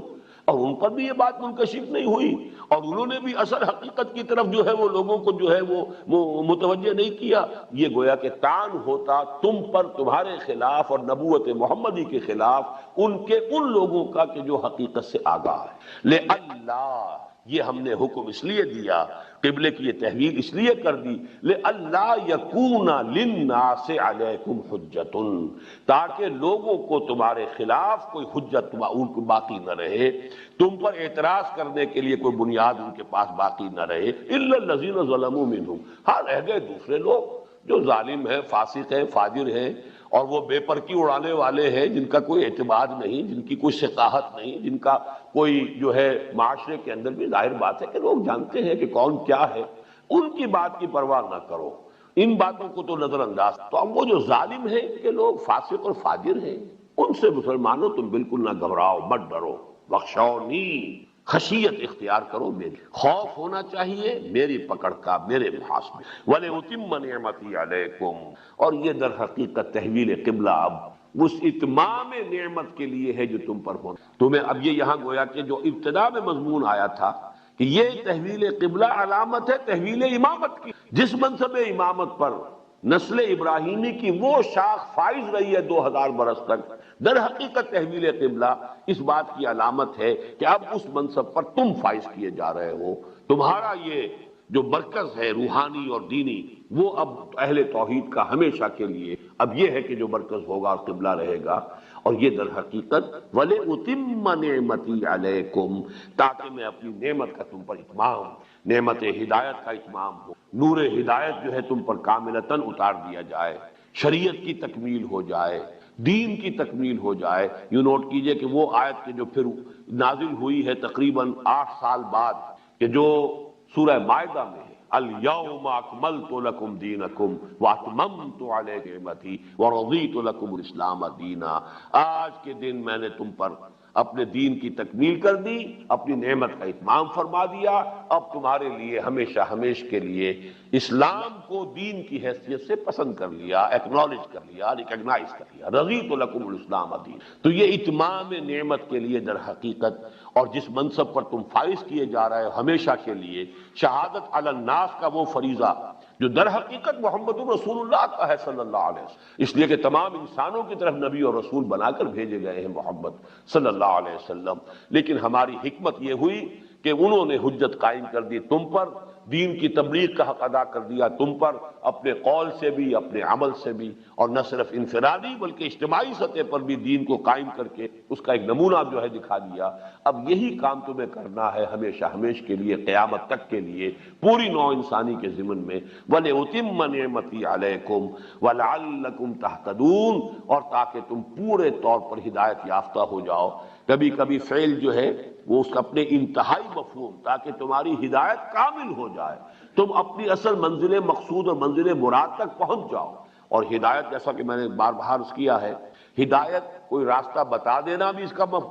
مفہوم ہے، راستہ پہ چلانا بھی مفہوم ہے، اور منزل تک پہنچا دینا بھی اس کا مفہوم۔ وَلَعَلَّكُمْ تَهْتَدُونَ، اور تاکہ ہدایت تامہ اور ہدایت کاملہ سے سرفراز ہو۔ اب پھر دیکھیے کما آیا، جیسے وہاں فرمایا تھا کذالک جعلناکم امۃ وسطا لتکونوا شہداء علی الناس، یہ کاف گویا کہ ایک تشبیہ کے لیے آ رہا، کس لیے کہ یہ جو قبلے کی تحویل اب ہونے والی ہے، سیقول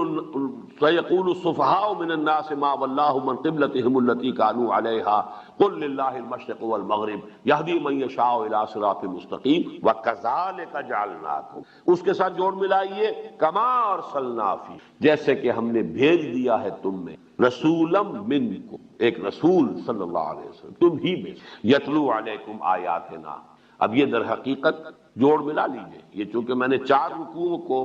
مضمون کے اعتبار سے ایک وحدت قرار دیا، تحویلی 4 رکوع، پہلا اس کا رکوع 15واں ہے جس میں وہ دعا آئی ہے حضرت ابراہیم حضرت اسماعیل علیہ السلام، ربنا وابعث فیہم رسولا منہم یتلو علیہم آیاتک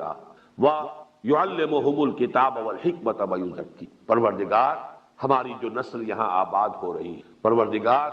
اس میں اپنا ایک رسول مبعوث کی جو ہو انہی میں سے، اجنبیت کا کوئی پردہ حائل نہ ہو، انہی میں سے، اور وہ انہیں تیری آیات سنائے اور انہیں کتاب اور حکمت کی تعلیم دے اور انہیں ان کا تزکیہ کرے۔ اب اس دعا کا یہ ظہور ہو گیا کہ در حقیقت بعثت محمدی صلی اللہ علیہ وسلم، دعائے ابراہیم و اسماعیل جو ہے اس کی منظوری اور اس کا جو ہے اس کا ظہور عالم واقعہ میں ہو رہا ہے۔ کما ارسلنا فیکم رسولا منکم، جیسے کہ ہم نے بھیج دیا ایک رسول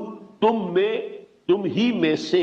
یتلو علیکم آیاتنا، تمہیں پڑھ کر سناتا ہے ہماری آیات، ویزکیکم، اور تمہارا تزکیہ کرتا ہے۔ ویسے تو یہ بات کئی مرتبہ جو ہے بیان میں آ چکی ہے، لیکن یہاں پھر چونکہ اب یہ مقام ہے نوٹ کر، اس دعا کے الفاظ میں جو ترتیب ہے اور یہ اجابت دعا کے لیے جو آیت آئی ہے اس میں جو ترتیب ہے اس میں تھوڑا سا فرق ہے۔ وہاں تزکیہ آخری شے ہے، یہاں تزکیہ نمبر 2 ہے، اور آخری شے تعلیم حکمت ہے۔ یہ آپ دیکھ رہے ہوں گے ہماری آج کل یہاں ایک خصوصی تنظیم اسلامی کی تربیت گاہ ہو رہی ہے، تعلیم حکمت، مسائل حکمت، یہ مسائل تصوف، یہ تیرا بیان غالب، تجھے ہم ولی سمجھتے جو نہ بادہ خار ہوتا۔ تو یہ نوٹ کیجئے کہ یہ تصوف اور فلسفہ جو اصل میں فکر انسانی اور ذہن انسانی کی جو بلند ترین منزلیں ہیں، وہ در حقیقت ان سطحوں پر زیر بحث آتی ہیں۔ وہ مسائل حکمت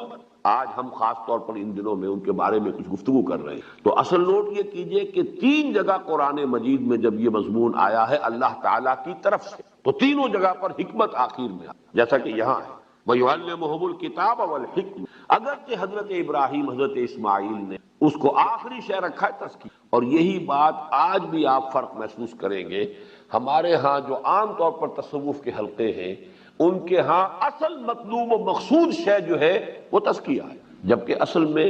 تزکیہ بنیاد ہے، جڑ ہے، وہ تو تمہید ہے، مقدمہ ہے۔ تزکیہ ہو گیا ہو تب علم مفید ہے، اگر تزکیہ نہیں ہوا تو تعلیم اعلیٰ سے اعلیٰ بھی انسان نے حاصل کر لی، اس تعلیم کو بھی دنیا کمانے کا ذریعہ بنا۔ علم را بر تن زنی مارے بود، علم را بر دل زنی یارے بود، علم جو ہے انسان کو حاصل ہو لیکن پہلے تزکیہ ہو چکا ہو تب وہ علم مفید ہوگا. اور اگر تزکیہ نہیں، تزکیہ سے مراد کیا ہے؟ Purity of intentions. آپ کی نیتیں اگر درست نہیں، مقصود و مطلوب کے درجے میں دنیا ہے، مال و دولت ہے، حیثیت ہے، وجاہت ہے، اقتدار ہے، طاقت ہے، یا یہ کہ شہرت ہے، اگر ان میں سے کوئی چیز مقصود و مطلوب کے درجے میں ہے اور آپ علم حاصل کر رہے ہیں تو اس علم کو بھی انہی چیزوں کے لیے ذریعہ بنائیں گے اس کے حصول کا. یہ گویا کہ سانپ بن کر یہ علم ڈسے گا. در حقیقت علم جو ہے تزکیے کے بعد جو علم حاصل ہو، پیورٹی آف انٹینشن، انما الاعمال بالنیات. اسی لیے تقریباً تمام محدثین نے جو مجموعے مرتب کیے احادیث کے، پہلے یہ حدیث متفق علیہ حضرت عمر رضی اللہ تعالی عنہ حضور کا یہ قول مبارک، انما الاعمال بالنیات وانما لکل امرئ ما نوی فمن كانت هجرته الى الله ورسوله فهجرته الى الله ورسوله ومن كانت هجرته لدنيا يصيبها او امرأة ينكحها فهجرته الى ما هاجر اليه. متفق علیہ. عن عمر بن الخطاب رضی اللہ عنہ. پہلی شے یہ ہے نیت درست ہو، مطلوب و مقصود صحیح ہو جائے، سوائے آخرت کی فلاح اور اللہ کی رضا کے مقصود کے درجے میں کوئی شے نہ ہے. اگر کوئی اور شے جو ہے وہ مقصود کے درجے میں ہے تو پھر وہ در حقیقت وہ سارا علم اور فضل اور ساری لیاقت اور فطانت اور ذہانت اور صلاحیت، یہ سب کے سب انسان کے لیے علم را برتنزنی مارے، پھر یہ سانپ ڈستا ہے انسان. بہت بڑا علم تھا ابو الفضل اور فیضی کا، لیکن ان بدبختوں نے اس علم سے جو فائدہ اٹھایا وہ یہ کہ ایک فتنہ، دین اکبری، دین الہی ایجاد کیا ہے. اکبر میں کہاں اس کی صلاحیت تھی کہ وہ کوئی نیا دین ایجاد کر لیتا؟ ان پڑھ آدمی، چٹا ان پڑھ. یہ تو اصل میں بڑے جغادری علماء تھے ابو الفضل اور فیضی جیسے. وہ جس کو اقبال نے کہا ہے کہ وہ فقیہ شہر جو ہے وہ لغت قارو ہے لغت ہائے حجازی کا، تو لغت ہائے حجازی کا اتنا بڑا قارون تھا وہ کہ اس نے بے نقط تفسیر لکھ دی پورے قرآن مجید. یعنی یہ کہ جو الفابیٹ کی تختی ہے اس میں سے نقطے والا کوئی حرف نہیں آیا، کوئی لفظ جس میں نقطے والا حرف شامل ہو پوری تفسیر میں نہیں آیا. اور اس کی تفسیر پر، اس کے علم کے اوپر بھی جو گرفت تھی وہ اتنی تھی کہ اس کی اس تفسیر کے اوپر کوئی اعتراض نہیں ہوا. بعد میں وہی ذہانت، وہی فطانت، وہی لیاقت استعمال ہوئی. کاہے کے لیے؟ وہ دین اکبری کی تدوین، دین الہی کی. یہی معاملہ ہوا حکیم نور الدین، بہت بڑا عالم، اہل حدیث عالم. جتنا اس نے سفر کیا ہے پورے ہندوستان میں، جہاں کہیں اسے معلوم ہوا کہ کوئی بڑا محدث ہے وہاں جا کر اس سے علم حدیث حاصل کی، جہاں معلوم ہوا کوئی بڑا منطقی اور فلسفی ہے وہاں جا کر اس نے منطق اور فلسفہ حاصل. لیکن وہ علم کام کہاں آیا؟ یہ غلام احمد قادیانی کی نبوت کے فروغ میں. بلکہ اصل میں تو در حقیقت یہ سارا فتنہ جو ہے تصنیف حکیم نور الدین کی. وہ جو شعر آج ہم نے پڑھا تھا اپنے اسی تربیتی پروگرام میں، چرخ میں کب یہ سلیقہ ہے ستمگاری کا، کوئی معشوق ہے اس پردہ زنگاری میں. چرخ کو کب یہ سلیقہ ہے ستمگاری میں؟ تو نہ اکبر کو اس کا کوئی سلیقہ ہو سکتا تھا اور نہ غلام احمد قادیانی کو. اصل میں وہاں بھی وہ علماء تھے چوٹی، ابو الفضل اور فیضی، اور یہاں بھی بہت بڑا عالم ہے حکیم نور الدین. تو فتنے تو وہاں سے اٹھتے. تو اگر تزکیہ نہیں ہے تو در حقیقت یہ سارا علم و فضل جو ہے یہ غلط رخ پر انسان کو لائے گا. تو اصل میں صحیح تر کہہ لیجئے یا بہتر ترتیب یہ ہے، اور اصل شے جو ہے آخری، اس سے بھی ویلیوز کا تعین ہے، حکمت دانائی، یہ بلند ترین شے. لہذا اس کو بھی اپنی ویلیوز سسٹم کے اندر معین کر لی. اسی لیے سورہ بقرہ ہی کے اندر وہ آیت آ جائے گی، یؤتی الحکمت من یشاء ومن یؤت الحکمت فقد اوتی خیرا کثیرا. اللہ جس کو چاہتا ہے حکمت عطا فرماتا ہے، اور جسے حکمت عطا ہو گئی اسے تو خیر کثیر عطا ہو گئی. کما ارسلنا فیکم رسولا منکم یتلو علیکم آیاتنا ویزکیکم ویعلمکم الکتاب والحکمہ وَيُعَلِّمُكُم مَّا لَمْ تَكُونُوا تَعْلَمُونَ. اور تمہیں سکھاتا ہے، تعلیم دیتا ہے ان چیزوں کی جو تم نہیں جانتے تھے. ظاہر بات ہے کہ اس سے پہلے، اور یہی مضمون پھر آگے چل کر آیا ہے سورہ آل عمران میں جب یہ آیت آئی اور سورہ جمعہ میں جب یہ آیت آئی، وَإِن كَانُوا مِن قَبْلُ لَفِي ضَلَالٍ مُّبِينٍ. اس سے پہلے تو یقیناً وہ کھلی گمراہی میں. لقد من اللہ علی المؤمنین اذ بعث فیہم رسولا من انفسہم یتلو علیہم آیاتہ ویزکیہم ویعلمہم الکتاب والحکمہ وإن كانوا من قبل لفی ضلال مبین. هو الذی بعث فی الامیین رسولا منہم یتلو علیہم آیاتہ ویزکیہم ویعلمہم الکتاب والحکمہ وإن كانوا من قبل لفی ضلال مبین. وہی بات یہاں کہی،